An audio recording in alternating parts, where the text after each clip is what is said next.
Kesultanan Siak Sri Indrapura. Bagian 1. Berawal dari Kesultanan Johor. Kesultanan Siak Sri Indrapura berlokasi di wilayah yang sekarang masuk ke dalam Provinsi Riau. Sultan Abdul Jalil Rahmat Shah mendirikan kesultanan ini pada tahun 1723 Masehi. Lahirnya Siak Sri Indrapura tidak bisa dilepaskan dari keberadaan Kesultanan Johor. Sultan Abdul Jalil Rahmat Shah merupakan putra dari Sultan Mahmud Shah, pemimpin Johor yang mulai bertahta tahun 1685.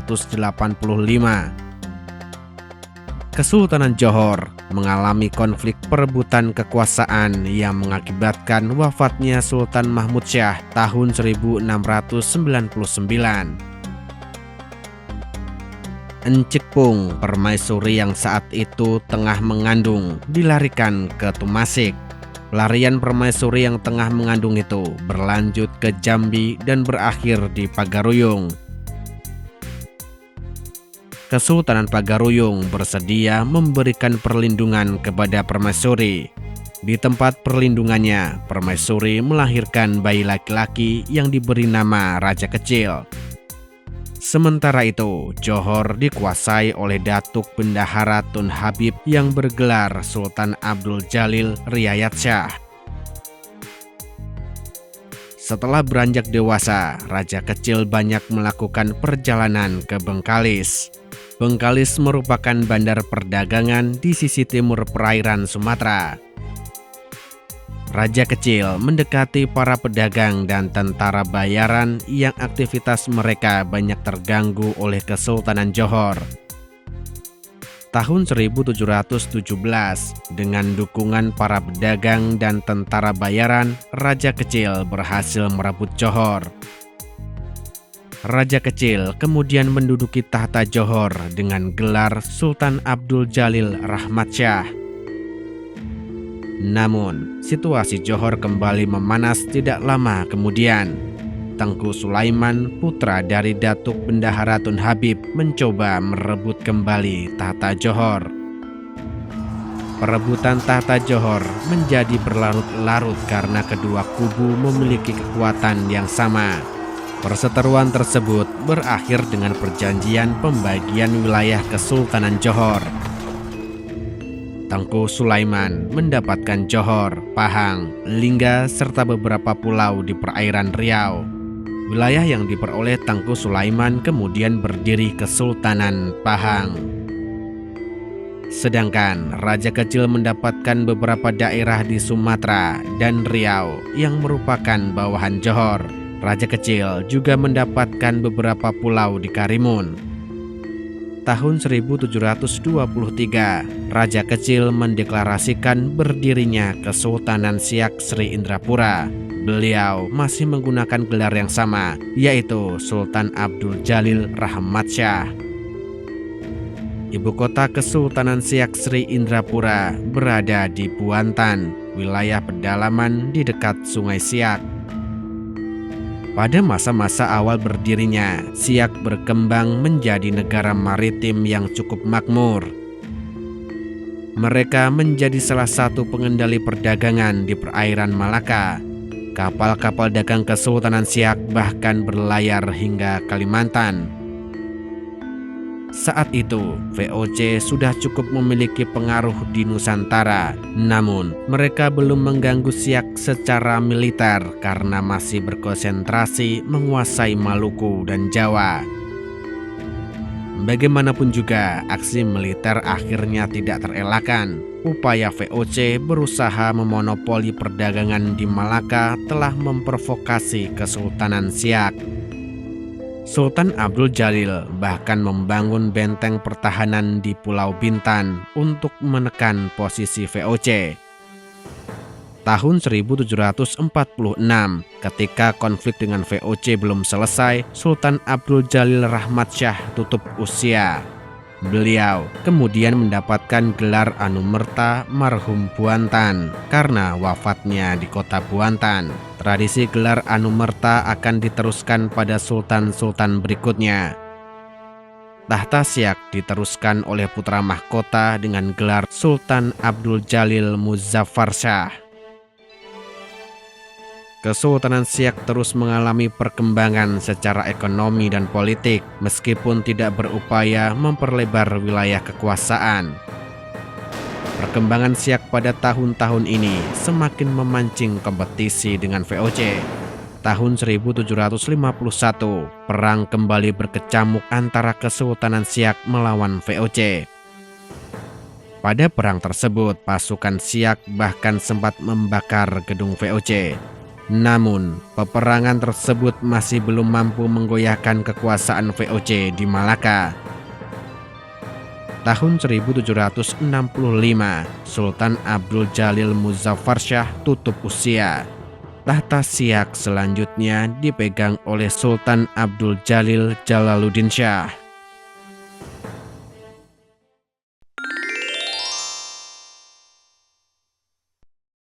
Kesultanan Siak Sri Indrapura, bagian 2, persinggungan dengan bangsa Eropa. Sultan Abdul Jalil Jalaluddin Shah memulai pemerintahannya pada tahun 1765. Pada tahun-tahun tersebut, Kesultanan Siak mulai menghadapi ancaman serius dari luar. Memasuki paruh kedua abad 18, VOC mulai mengarahkan target mereka ke pesisir timur Sumatera. Sultan Abdul Jalil Jalaluddin Shah hanya sebentar menduduki tahta Siak. Tahun 1766, Sultan Abdul Jalil Jalaluddin Shah tutup usia. Tidak diketahui dengan pasti penyebab wafatnya sang sultan. Beliau mendapatkan gelar Anumerta Marhum Mangkat di Balai. Pada tahun tersebut, VOC mengirimkan ekspedisi militer ke Siak. Catatan sejarah masih belum memastikan apakah ada aksi militer yang menyebabkan wafatnya pemimpin tertinggi Kesultanan Siak tersebut. VOC diketahui telah bekerja sama dengan Tengku Alam, saudara dari Sultan Abdul Jalil Jalaluddin.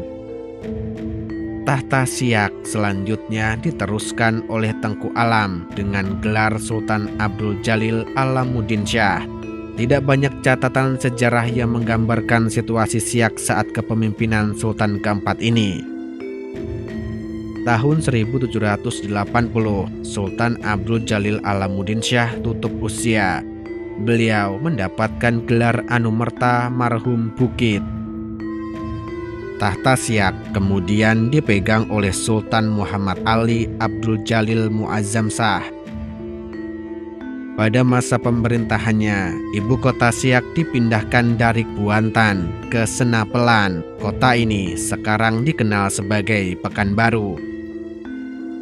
Sultan Muhammad Ali tidak lama memerintah. Pada tahun 1782, beliau tutup usia.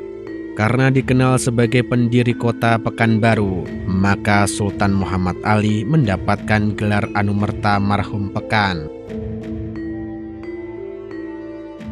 Kesultanan Siak selanjutnya dipimpin oleh Sultan Yahya Abdul Jalil Muzaffar Shah. Sementara itu, situasi di perairan timur Sumatera semakin memanas dengan kedatangan Inggris. Seperti halnya VOC, Inggris juga berambisi memonopoli perdagangan di kawasan Selat Malaka. Semakin tertekan oleh keberadaan Inggris, maka Sultan Yahya mengadakan perjanjian dengan VOC. Namun, Sultan Yahya tidak lama memegang tampuk kekuasaan Siak. Tahun 1784, beliau tutup usia dan mendapatkan gelar Anumerta Marhum Mangkat di Dungun. Kepemimpinan Siak berlanjut ke Sultan Ali Abdul Jalil Saifuddin Ba'alawi. Pada masa pemerintahan Sultan ke-7 ini, Siak mengalami perkembangan yang sangat pesat. Pada masa-masa tersebut, konsentrasi VOC tercurah ke dalam perang suksesi Jawa dan di akhir abad 18, VOC resmi dibubarkan. Sedangkan Inggris lebih banyak berkonsentrasi di Bengkulu, pesisir barat Sumatera. Tahun 1810, Sultan Ali Abdul Jalil Saifuddin Pahlavi tutup usia. Beliau mendapatkan gelar Anumerta Marhum Kota Tinggi. Sultan Ibrahim Abdul Jalil Khaliluddin selanjutnya meneruskan puncak kepemimpinan Kesultanan Siak. Beliau memimpin Siak selama 5 tahun. Pada 1815, beliau tutup usia dan mendapatkan gelar Anumerta Marhum Mempura Kecil. Kepemimpinan Siak kemudian berlanjut kepada Sultan Syarif Ismail Abdul Jalil Jalaluddin Ismail. Pada kepemimpinan beliau, ibu kota kesultanan dipindahkan ke kota Siak Sri Indrapura. Ibu kota ini akan menjadi pusat pemerintahan hingga sultan terakhir.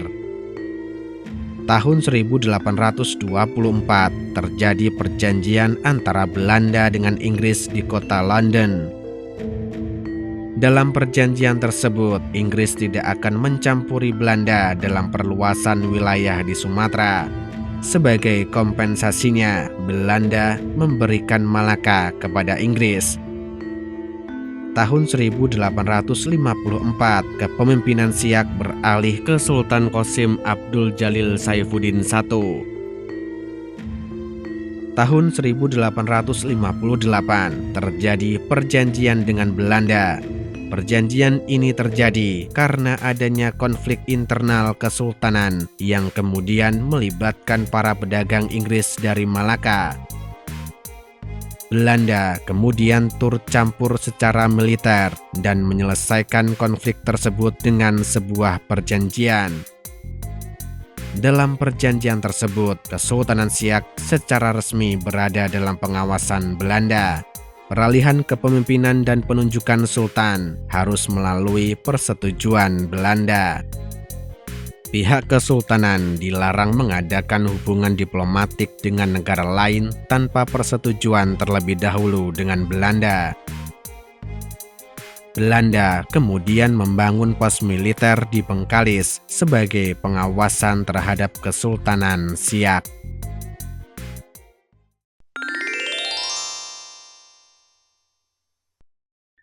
Kesultanan Siak Sri Indrapura, bagian 3. Pergerakan nasional dan integrasi ke dalam Republik Indonesia. Seiring perjanjian dengan Belanda tahun 1858, ruang gerak Kesultanan Siak menjadi terbatas. Pada masa tersebut, Siak dipimpin oleh Sultan Qasim Abdul Jalil Saifuddin I. Tahun 1873, pemerintah kolonial Belanda membentuk wilayah administratif Karesidenan Siak. Wilayah Karesidenan ini meliputi pantai timur Sumatera hingga ke wilayah Kesultanan Delhi. Belanda kemudian memindahkan ibu kota Karesidenan dari Siak ke Medan pada tahun 1887.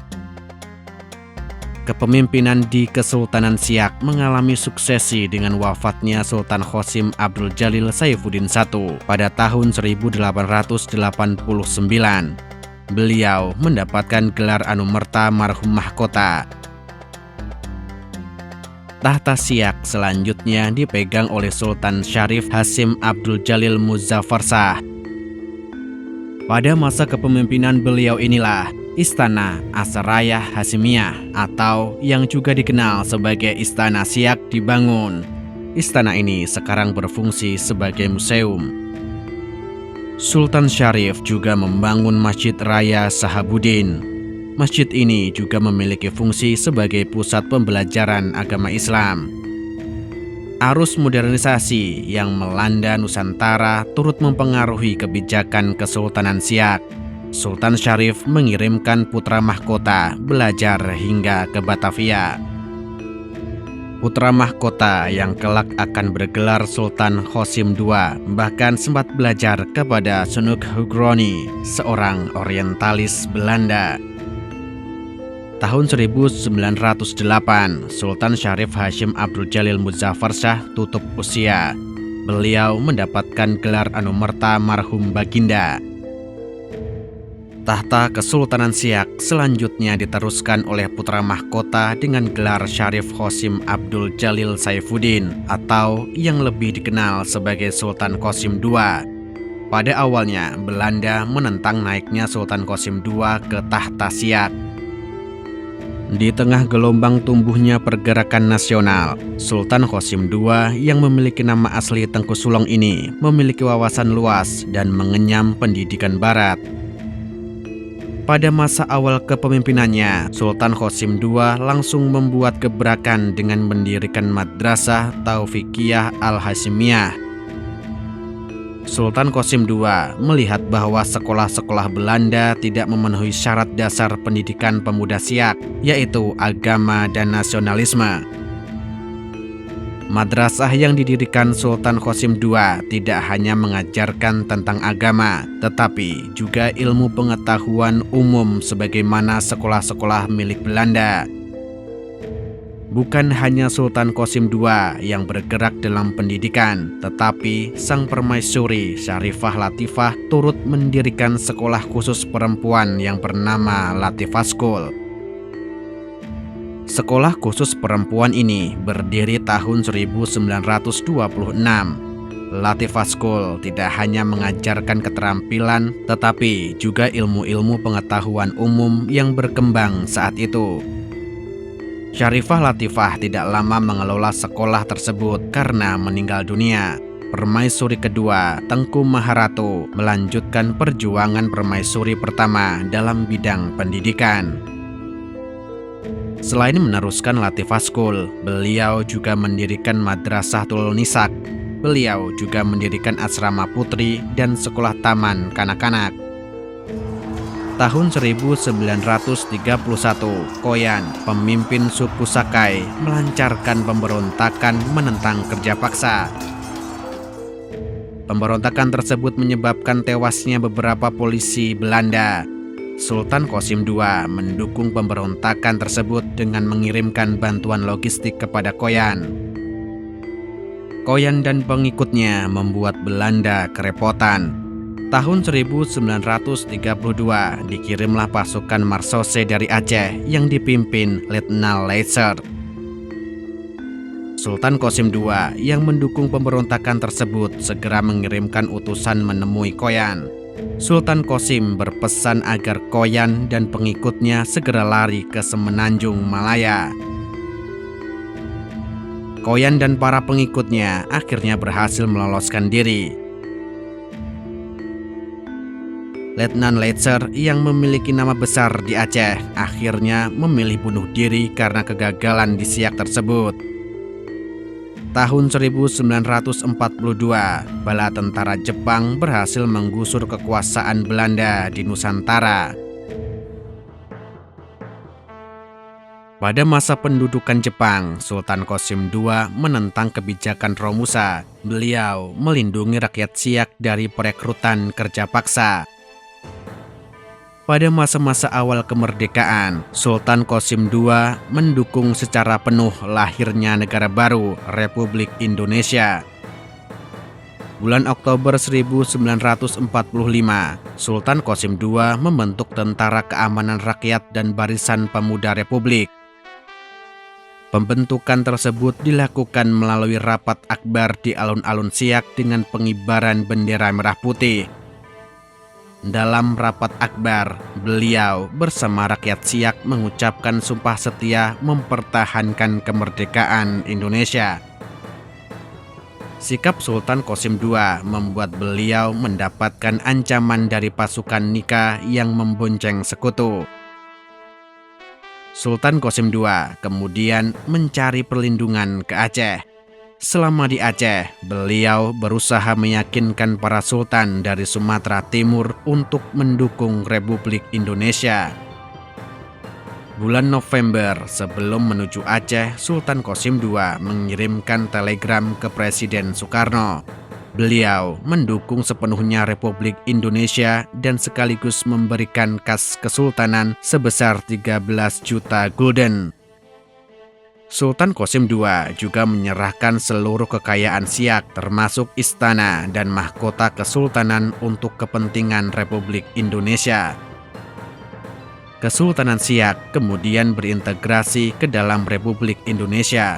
Saat ini, Kesultanan Siak masuk ke dalam wilayah administratif Provinsi Riau. Sultan Qasim II menghabiskan masa tuanya di kampung halamannya hingga tutup usia pada 23 April 1968. Nama beliau kemudian diabadikan sebagai nama bandara di Pekanbaru. Bandara Internasional Sultan Syarif Qasim II diresmikan pada 29 April 2000 oleh Presiden Abdurrahman Wahid. 2 tahun sebelumnya, pada masa pemerintahan Presiden Habibie, Sultan Syarif Qasim II dianugerahi Pahlawan Nasional.